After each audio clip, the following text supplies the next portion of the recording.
Descomplicando a Ortopedia com o Dr. Tiago Secundino. Olá a todos, eu sou o Dr. Tiago Secundino, médico ortopedista, e hoje vou falar para vocês sobre a principal causa de fratura em pacientes acima de 50 anos, a osteoporose. Mas antes, se inscreva aqui no meu canal, ative as notificações para receber toda semana conteúdos de qualidade sobre saúde e bem-estar.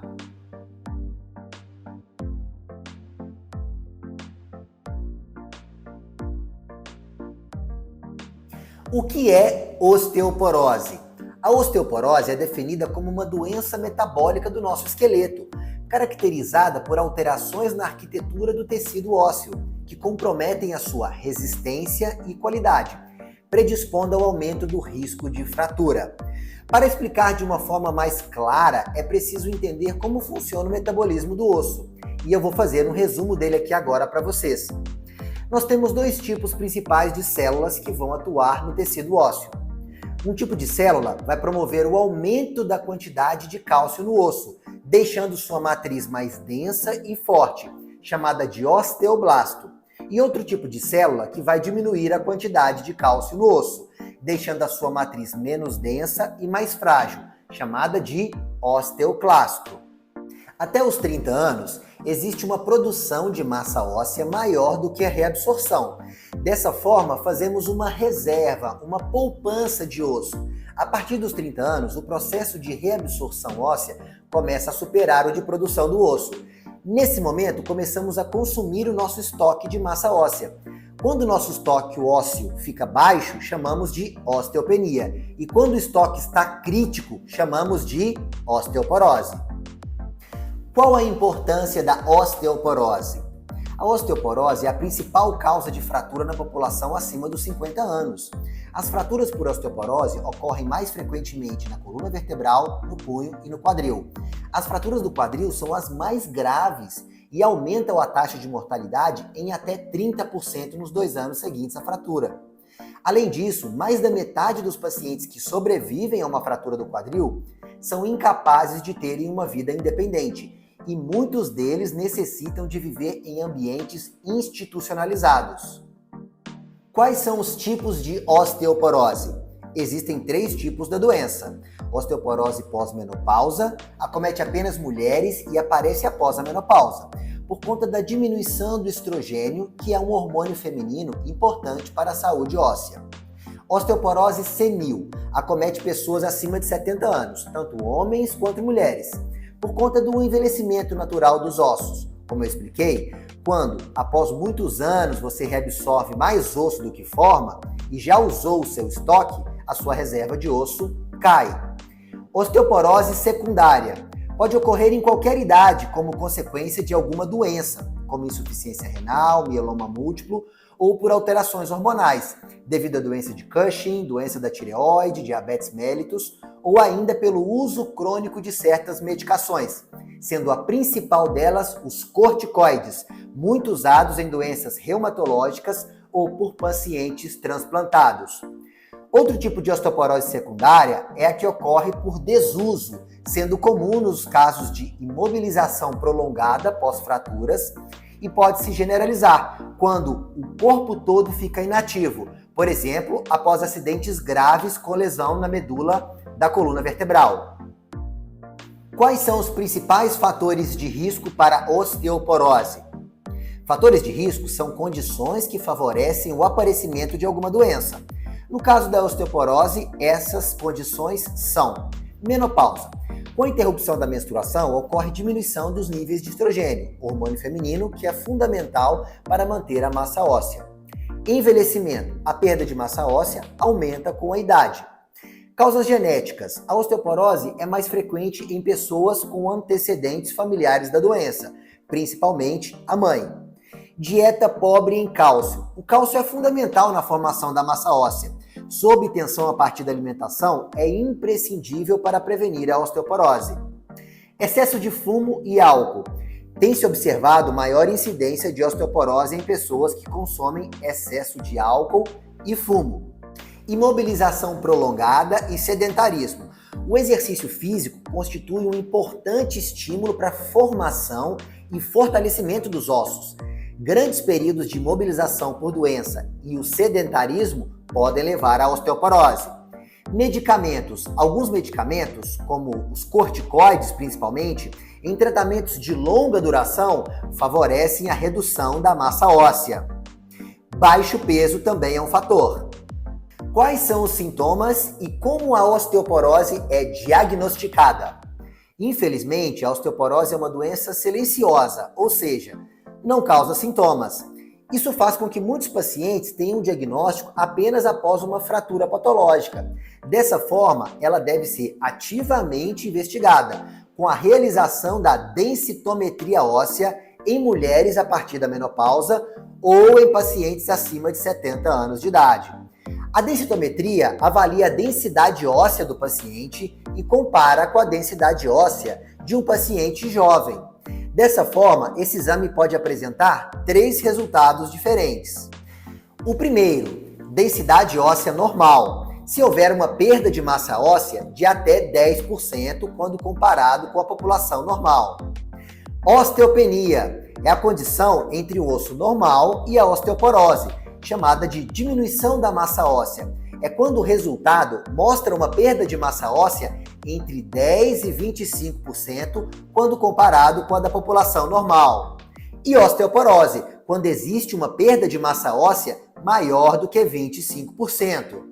Existem também outras situações que, independente do resultado da densitometria, já definem a existência de osteoporose, sendo elas perda de altura, quando o paciente perde mais de 4 centímetros de altura ao longo da sua vida.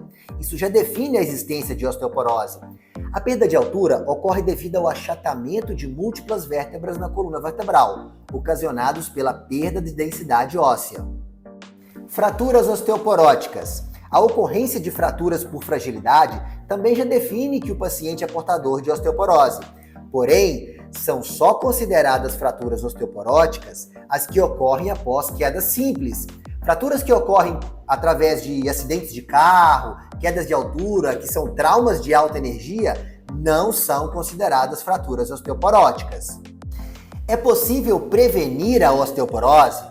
O tratamento da osteoporose se inicia com a prevenção, lembrando-se que é muito mais fácil prevenir do que tratar. E algumas medidas vão te ajudar a prevenir essa doença. Exponha-se ao sol da manhã regularmente por cerca de 15 minutos. Não fume. Evite o consumo em excesso de café e bebidas alcoólicas. Realize atividade física, principalmente através de exercícios que trabalham a força muscular. Consuma alimentos ricos em cálcio, vitamina D e vitamina K2, como leite e seus derivados, couve, brócolis, rúcula, espinafre, linhaça, aveia, castanha do Pará, soja, grão de bico, sardinha, abacate, gema de ovo, dentre outros. Suplementação com cálcio, vitamina K2 e vitamina D nos pacientes com fatores de risco ou aqueles que não conseguem, por algum motivo, ter uma dieta que cubra as necessidades diárias dessas vitaminas e minerais. Como é o tratamento da osteoporose? O tratamento é feito com modificações no estilo de vida, aumento da ingesta de alimentos ricos em cálcio, vitamina D e vitamina K2, prática regular de exercícios físicos e interrupção do tabagismo, associado à suplementação de cálcio, vitamina K2, vitamina D e com medicações específicas para osteoporose, sendo as principais delas os bisfosfonados. São medicações chamadas de antirreabsortivas, pois impedem que as células no nosso organismo retirem cálcio do osso, evitam a diminuição da massa óssea, mas não são capazes de aumentar a massa óssea. As mais comuns dessa classe de medicação são o alendronato, risedronato, ibandronato e o ácido zoledrônico. Prolia. Essa medicação tem como princípio ativo o denosumab. É uma medicação que deve ser aplicada no subcutâneo abdominal, similar à insulina, a cada 6 meses. Ela tem uma ação mista, tanto antirreabsortiva quanto anabólica, ou seja, é capaz de evitar a perda de massa óssea e também de aumentar a massa óssea. Fortel e Evenity. Essas duas medicações são consideradas anabólicas e têm maior capacidade de aumentar a massa óssea, porém têm seu custo muito elevado e são reservadas para casos graves e de difícil controle da osteoporose. Mulheres na menopausa podem ter o tratamento complementado com a terapia hormonal, caso não apresentem contraindicação para tais medicações. E esse tratamento deve ser orientado por ginecologistas. Quais as principais fraturas relacionadas à osteoporose e como é o seu tratamento? Conforme eu expliquei para vocês, existem algumas fraturas clássicas que ocorrem em pacientes portadores de osteoporose. Fraturas do quadril. As principais são as fraturas na região proximal do fêmur, cujo tratamento pode ser realizado com prótese de quadril, haste céfalo-medular ou placas e parafusos. Fraturas da coluna lombar ou torácica. Essas fraturas são, na grande maioria das vezes, de tratamento sem cirurgia, com o uso de coletes e repouso. Não costumam afetar a medula, mas podem ocasionar uma dor crônica na coluna dos pacientes. Fraturas do ombro ocorrem na região proximal do úmero e podem ser tratadas com imobilização com tipoia ou cirurgia, isso com placas e parafusos, hastes ou até prótese de ombro, a depender das características da fratura e da função do manguito rotador do ombro. Fraturas do punho podem ser tratadas com imobilização com gesso ou com cirurgia, e esta utilizando fios ou pequenas placas e parafusos. O tratamento cirúrgico permite uma reabilitação mais rápida, sem a necessidade de uma imobilização prolongada. Como prevenir as quedas? As fraturas por osteoporose podem ocasionar perda de mobilidade, de força e da função das articulações afetadas, além do risco de uma possível cirurgia. E por isso, a prevenção de tais fraturas com o tratamento adequado da osteoporose e com a prevenção de quedas é fundamental. As medidas para a prevenção de quedas são: mantenha a casa bem iluminada, não deixe fios de telefone e de televisão expostos ou soltos no chão, não deixe objetos espalhados pelo chão, não deixe tapetes soltos, evite calçados de saltos e com o solado liso, use sapatos confortáveis e com o solado antiderrapante.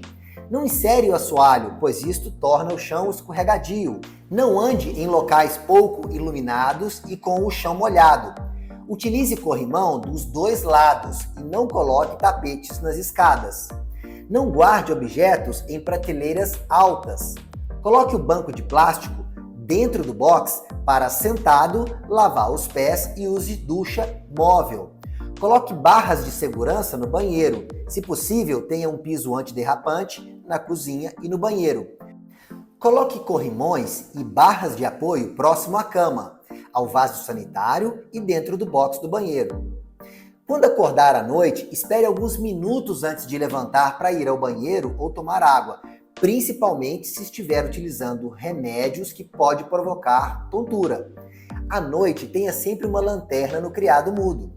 Uma boa visão é fundamental para um equilíbrio e, portanto, visite com frequência o seu oftalmologista. Osteoporose e artrose. Qual a diferença? Ambas são doenças que acometem o esqueleto, porém são patologias completamente diferentes. A osteoartrose é uma doença que acomete a cartilagem que reveste as nossas articulações.